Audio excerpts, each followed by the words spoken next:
Hi everyone, this is a podcast about diet. Please listen to what your doctors tell you and don't do it and I say just because I say it. You need to do proper research, speak to people who've had success, and don't view any of what I say as being instead of advice from doctors and trained people. Not that I say it, I'm too controversial. But I just wanted to say as well, I sound a bit miserable in this because I think I'd had a funny weekend and it was like Sunday night. Also, there's a very loud film being played next door, which you can basically hear. So that's not me killing people in the background or someone I know killing people in the background. That's just the voice of screams and some intense thriller or drama in the background. Enjoy! Hi everyone, this is Tim. Welcome to North and South Podcasts. It's late in the day on the 21st of May, and I haven't had a very good day today. Been a bit up and down, but it's been a beautiful day in terms of weather, and I thought I would do a podcast on something which I've been meaning to do for a while in relation to food and drink. I've basically got a very rare genetic illness called Behçet's disease, which I won't go into on this podcast, but it's basically there's about 2,500 people with Behçet's in the United Kingdom, and it's called Behçet after a Turkish doctor called Behçet. But the disease was written about a couple of thousand years ago. It's prominent along the Silk Route going over to the Far East, and it becomes increasingly rare as you move west.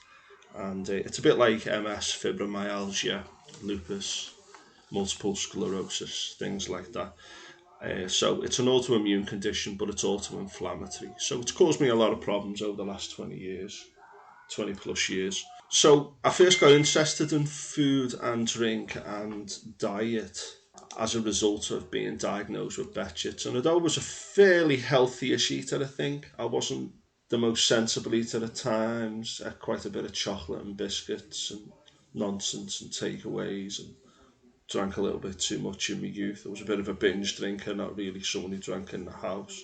And when I first got diagnosed with Behçet's disease, I was really suffering with lethargy for a couple of years. And I read a couple of health books by Deepak Chopra about living longer and living better quality lives, etc. And there was a couple of chapters on diet which I got interested in.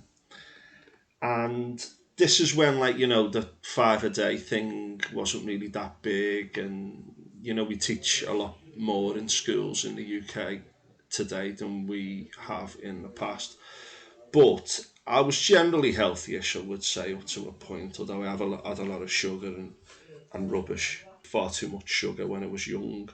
I think when you're a youngster, you like raid the fridge and eat a lot of absolute nonsense, which when you're young, you just kind of do because you think you're going to live forever. But as I got older, I realised that that wasn't good and I needed to make a change because my general health wasn't good with the lethargy, and I had problems with my eyes. I lost a bit of sight in my eye because of the Behçet, etc. So, there was a few things going on which I felt like I could take more control of. Thinking back, I think the longer you can hold off your children from eating rubbish foods, the better, because they reckon that by 11 years of age, the average child in the UK is at as much sugar as they should have done by 18. And that's just because of the high sugar content. Now, I'm not going to go into the advertising and the food industry in the UK, which is shocking, basically, and the power that they have in the political system is appalling.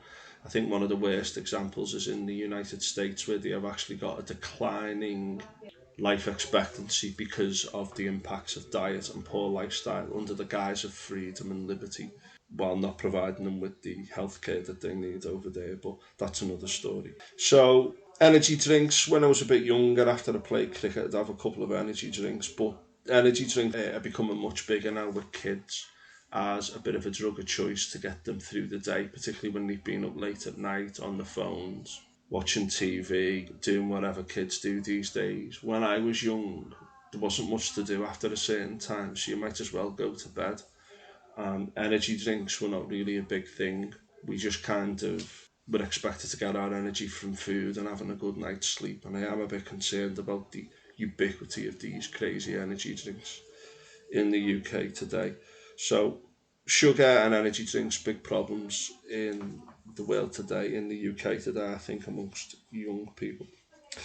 But anyway, 2003 for Betches disease, I am struggling.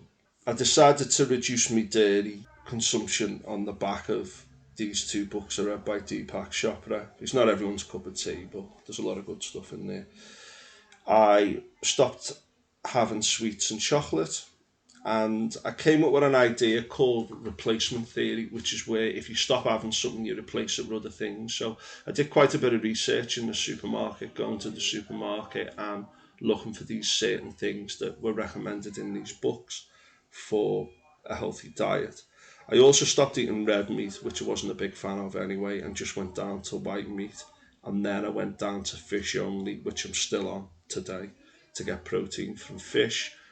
Again, there's loads of moral, ethical, political debates around food and diet, which I won't go into here, but I am concerned about the morality of the food industry, particularly the way animals are treated. I am concerned about the energy that goes into things like meat production and to do with sustainability moving forward. So it's not just about health considerations for me, but that's primarily what I'm talking about today.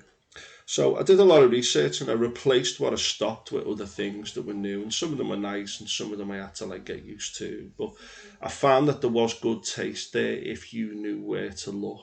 And I think in the early noughties, it started to pick up this kind of vegetarian diet available in places. Vegan diet started to become a little bit more acceptable. Restaurants were starting to open and it was becoming a bit more of a thing compared to how it had been in the past. I did notice I felt better, but I wouldn't say that there were significant improvements. And by the end of 2003, I started to eat chocolate and sweets again, which weren't in huge numbers, but I just had a bit of a sweet tooth, and it was just a little treat for me. I was also on steroids, prednisolone, at this time for my genetic illness, and that definitely gave me more of an appetite. And I would sometimes have a huge meal and then keep eating after the meal. And a lot of that I put down to being on steroids and the side effects of those. In 2006, I had a serious illness relating to the Behçet's disease, and at the age of 29, I decided to stop drinking alcohol, partly because hangovers were not as good as they used to be, i.e., they were more difficult to deal with. And also, I was on medications which you shouldn't really have alcohol with, one of them being methotrexate, which is an immunosuppressant, which helps people with autoimmune conditions where your own immune system attacks your body, such as with Behçet's disease. So basically, what I did is I stopped drinking completely, and I felt better. I wasn't dealing with hangovers, and I wasn't dealing with those toxins. But again, I wouldn't say there were significant day to day improvements in my health because of that change. At that time, I also started antidepressants for depression, which is another thing you shouldn't really have alcohol with. And because alcohol is a depressant, I thought it was wise not to consume alcohol if I was having issues with depression. In 2016, 17, I started to become more aware of things such as these low carb diets and low sugar diets. And there'd been the Atkins diet going back where like, oh, avoid all carbs, which some people call dangerous. I know that in the past, the idea that, oh, you can have a balanced diet and you can still have some stuff which isn't considered good for you, providing it's in reasonable amounts. But for me, when I opened a packet of chocolate biscuits, I didn't take two or three. I'd eat half the packet, and that was on a good day. Also, when you're going out drinking, you realise that like having a few pints of water throughout the evening, spacing it out, those kind of things. There was ways of managing it. I did start to drink a lot of water when I got to a certain age to stay hydrated throughout the day, which is one of the best things you can do for mood and energy is to A, have a good night's sleep, and B, drink lots of water. So I've been doing those kind of things for a few years. I made sure my coffee intake wasn't too high, so you shouldn't have more than 5 cups of coffee a day. And I was doing that because I read that coffee drinkers can often live quite long lives, but you needed to be careful with the coffee drinking. So in 2016-17, I decided that I was going to take the lower carb route, partly because I was now in my 40s and I think I was starting to maybe metabolize weight a bit more than I used to in the past. I've always been quite tall and athletic, and I felt that cutting down on the carbs might help if I reduce carbohydrate intake and sugar intakes. And a big change occurred, and it was NutriBullets, which are those smoothies that people have. And someone recommended me one, and it was my acupuncturist actually. And he said, you're someone who values the health, and I was talking about like carbs and that, and making sure that I'm not eating too much carbohydrate throughout the day and too much bread and stuff. So I was cutting down on my bread intake, and he said, "Have you heard about these smoothies where you don't have carbs?" I bought one, a NutriBullet, and they wash very easily, the containers, but basically it's a food blender. And the idea was you have 50% vegetable, 50% fruit, and you don't have any carbs or sugars or anything like that in it, unless it's natural sugars like in the fruit or whatever. And I started having that for one of my meals. It was for breakfast or usually lunch. And I swear my energy levels increased significantly in the evenings. I was not going home and needing to sleep every night after work. This was before I'd had a son. My Behçet's disease is an inflammatory disease. It causes problems. It makes you feel bad.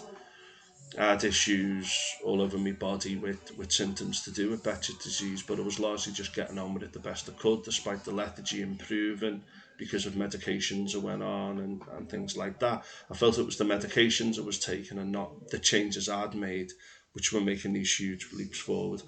But these NutriBullets changed my energy levels overnight, and I was like, wow, I'm now going home after work and having a productive evening instead of falling asleep on the couch, not being able to go on social occasions on working nights because I literally never had the energy to get off the couch sometimes. And this was big. I'd always been quite big on the exercise, and I do exercise still today. I've changed it to less intense exercise, so no impact or anything like that. I've not exercise as a daily thing that I do every day, and that's really important to me. But my energy levels increased significantly from going to these non-carb meals once a day. So anyway, I learned from that and decided I was going to cut the carbs and the sugars from my diet and just see how things were going. But I wasn't expecting a magic bullet where all of a sudden I'd be cured of my Behçet's and everything would be hunky-dory. But in 2020, I was listening to a podcast from someone who'd had serious issues with a chronic disease, not too dissimilar to mine. And this person said, if you want to do one thing, there was the eliminator diet. That's it, where you eliminate something for a few weeks and see how it goes, and work out whether you're allergic to things or have negative reaction to certain food types. And then if you feel okay, then you insert that back into your diet and then come off something else for 2 weeks to monitor it. Apparently, they can do tests to detect these things as well. And I heard on a radio station that people with rheumatoid arthritis had used eliminator diets to work out which things triggered their immune responses that made it worse. So a new diet was something that needed to be explored in relation to Behçet's disease. But this woman on this podcast said, you can try the eliminator diet, you can go on this carnivore diet where you just eat meat, and many people had huge improvements by just eating meat. And I was thinking, well, I don't know whether I want to go that extreme just yet. But she said, go gluten free for 3 months, see how it goes, and weigh things up. And I thought, well, I'm struggling with my health. Can I go gluten free? So I went to see a dietitian and I said, listen, I want to go gluten free. And he said, okay, what have you done so far? I explained my situation. He'd never heard of me Behçet's disease. He'd never really dealt with someone like this before. But he said, what have you done so far? And I said, well, I worked out the gluten's in bread, cereals, crackers, and I've replaced them with gluten-free options. And he said, how do you feel? I said, yeah, I feel okay, but obviously I want to look at it further. So he asked me to do a food diary, and I wrote down everything I was having and how I felt afterwards and all that. And then I sent it to him. And this was during COVID in 2021, early in 2021. So I had to send it to him through the post and things like that.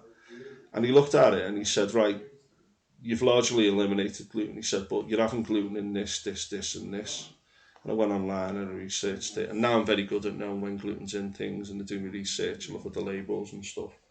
Basically, if it's got oats, barley, or wheat highlighted in the ingredients, I don't have it. He sent me a leaflet and he said, just make sure you're not getting it set in secondary or secondary gluten, if you like, or tertiary gluten through things which you might not know have got gluten in. So, like brown sauce, for example, has usually got gluten in, and red sauce hasn't. So I've gone to red sauce instead of brown sauce. So anyway, I cut it out, and it was unbelievable what happened. And about 3 weeks after, I was in the shower and I had a really sore shoulder. I've got arthritis and joint problems in my right shoulder, and I couldn't wash the left side of my body with my right hand underneath my left arm. And I was in the shower and I could do it. I went, wow. And I'd had problems with irritable bowel syndrome, and they just disappeared overnight. They've never come back. And I used to feel like I was going to fall asleep on the motorway driving home because I used to work in a school in Wigan. And when I was on the motorway for like 20 minutes, the repetition and that, I was really, really, really struggling to stay awake, which is something that I'd never experienced when I was younger. And I thought maybe I'm a bit older or. And that disappeared. The tiredness while driving just disappeared. And I had sleeps where I slept all night. And as you know, I've had issues with depression. Then I was waking up in the morning and not feeling really down first thing in the morning. And I thought, is this because I've gone gluten free? So I wrote it all down, did feedback to the guy, and some of the things have got a little bit worse since then. But there's people all over the world who have got chronic illnesses, and people all over the world who might not have chronic illnesses, who, by being interested in their diets and exploring things, and being willing to use the analogy of Plato's cave, not just do the things that they've always done, but to explore things. And I've said to people who I know have got health problems, like, have you tried this? And you just look at you like, oh, I like this too much, I like that too much. And you think, well, it's cost benefit analysis at the end of the day. But if you get told by someone who's had huge improvements in their health, which I've had, that if you do this for 3 months, that might alleviate your symptoms, and if it doesn't, then go back on it. I don't know, I just find people quite strange, really. Obviously, I can turn the lens on myself, and all humans are strange and behave very strangely and have addictions and habits and things which are there in the shadow world, or as Jung said, or in their background, the psychology, etc., that people won't change. I've had people who, when I've suggested dietary changes, have been quite like resistant and stuff. So each to their own. But I did a book review of a book about Behçet's disease, someone with Behçet's who changed their diet considerably and had many health improvements. And I did a review for an organisation for people with Behçet's disease in the UK. But I just want to say to people out there, if you've got any health conditions, if you've got any chronic conditions, get interested in diet, which doesn't mean you start speaking to Trisha online who tells you to do something mad, or you hear something from someone who, says that you can cure cancer by having magnesium tablets or whatever. But get interested and do research and speak to people who've had success with diet and significantly improve your life. People say to me, oh, you must be limited in what you eat. You're like semi-vegan, you avoid dairy, you eat fish, you're a pescatarian, but gluten-free, that must be a nuisance. And I go, yeah, it is a nuisance, but it's also a nuisance when I can't play with my son because I'm too tired. It's also a nuisance when I'm taking daily medication, which I've been on for 20 years. It's also a nuisance when I feel like I can't do the things that other people do and take for granted. It's also a nuisance when you get told when you're older that you've got a particular type of cancer. It's also a nuisance. A, B, C, D, E, F, G. I could go on and on and on. But get interested in diet. And inside you, there's a real you that wants you to live well, live long, and live with quality. And get interested in diet. Just because you've done something for a long time doesn't mean that you can't give it up and you can't change it. So that's just my advice to people out there. Get interested in diet. My hand was forced because of my health. But there's a lot of people, I think, who would benefit from looking at what they eat, how they eat, chewing your food properly, those kinds of things. Really go back to basics. And if you want to change, and if you're forced to change, or you feel like you've got reasons why you need to change, like I had, you can change and you can become better. And that doesn't mean that this will help everyone, it might not help you, that's fine, but have a go, particularly if you've got a health concern. And I was reading about a doctor in the northwest of England actually who said that they'd had a lot of joy with things like obesity and diabetes by suggesting people have low carb diets. Doesn't mean you eliminate carbs. Just means that you say to yourself, do you want to take medication for the rest of your life and live a shorter life? Or do you want to make changes which will help you live longer? Right, I hope that wasn't too much of a rant and too much of a lecture, but this is something that's quite important to me and I just wanted to share it. Food, drink, diet, you're in control of these things. And we all have addictions and things that we find hard to give up. And my big idea is that when you give something up, replace it with something else. Find new foods, new ways of cooking, new things that you're into.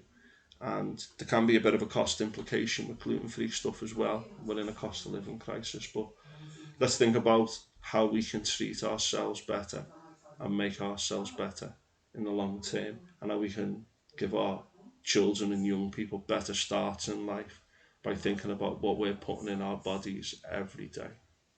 Right, thanks very much. Please like, subscribe, follow, share on all my channels and platforms. And thank you for all your support. If you can make a financial contribution once a month for the price of a cup of coffee, please get the details me in the notes. And here, drink lots of water, folks. Not lots of water, but stay hydrated.